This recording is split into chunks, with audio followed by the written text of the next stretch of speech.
নাজিৰাটিং তামুলী পৰ্যটন উৎসৱ এবছৰ পঞ্চম বাৰ্ষিকী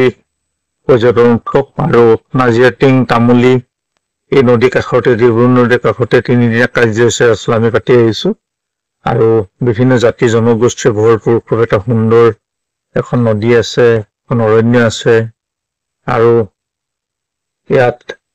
আমি 3 দিন কাৰ্যসূচীত 100তকৈ অধিক আমি আত্মসহায়ক গোটক বিপণী দিবলৈ দিওঁ আৰু তেওঁলোকে ইয়াত বিপণী দি নিজে বোৱা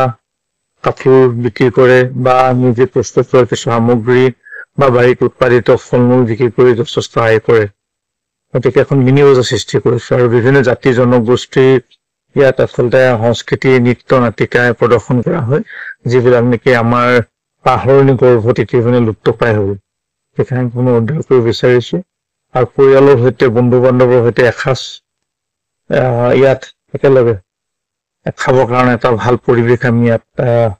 নিৰ্মাণ কৰিছো য'ত নেকি ইয়াত মদৰ সম্পূৰ্ণ বন্ধ, জোহাৰ বন্ধ। গতিকে মুক্ত